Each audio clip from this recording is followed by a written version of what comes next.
Hello and welcome to Bounding Into Comics. My name is John Trent. I'm the founder and editor-in-chief at Bounding Into Comics. Today, a story about a new rumor claiming that Leslye Headland's Star Wars series, The Acolyte, is looking for a female POC lead.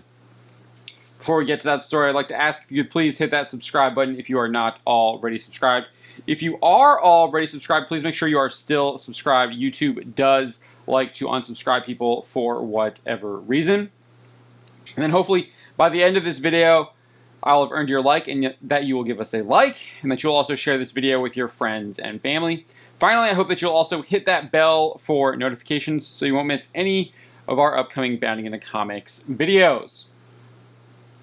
With that out of the way, let's get into the story. As I said, a new rumor claims that Leslye Headland's upcoming female-centric Star Wars series, The Acolyte, is seeking a, quote, female POC lead.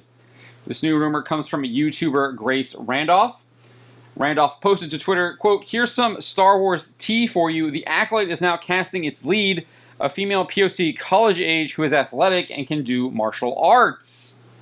Randolph added, "Sounds very promising. It will begin filming in London first quarter 2022.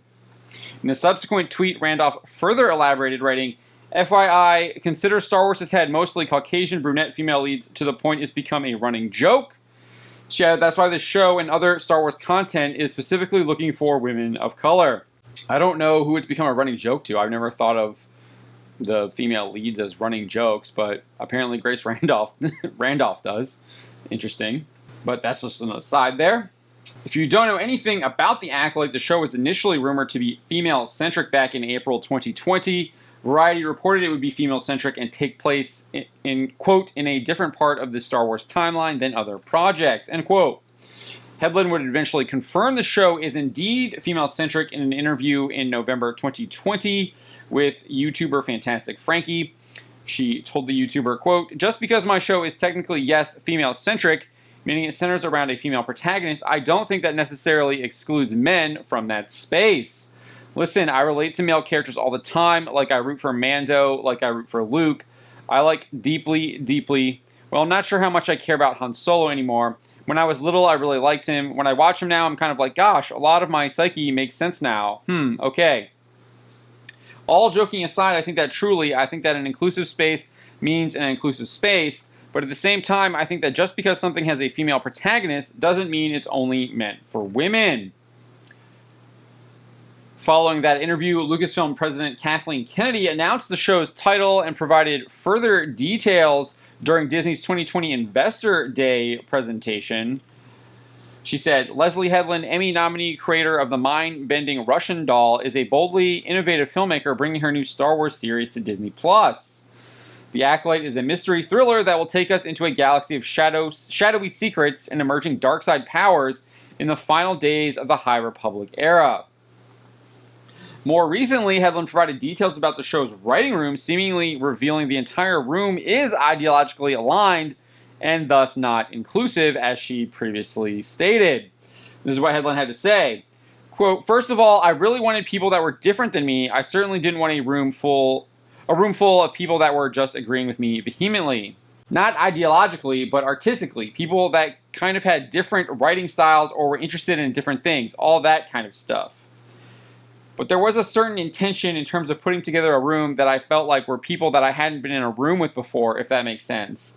I don't think I can go much further into that, but like, oh, I haven't had this experience yet, and because I think it's weird that I haven't had this experience yet." Not only is the writer's room not inclusive, but it features at least one writer who apparently had no clue about Star Wars whatsoever. Headland revealed, quote, "I literally had one writer that was like, I have never seen any of them. I've never seen any Star Wars media, and she's texting me before we started the room. She's like, Luke and Leia are brother and sister? What the?" Headland further explained, "And it was so great because I would really love to know from someone who is not fully immersed in this fandom. What do you think about the pitch we just made?" So while she did her due diligence and did a lot of background work and research, at the same time she was somebody that we would kind of talk to and say, okay, so if we take all the kind of signifiers out of it and this is Star Wars version of X, what does it mean to you? She would be able to give some feedback. Well, I'm kind of wondering what's going on with this character, and in this scene, I'm wondering why so-and-so isn't saying this. So that's pretty much all the details we really have about Headland's The Acolyte. And now we have this new rumor that says they're looking to cast a female POC as the lead. It looks like all of the fears about this show are coming true.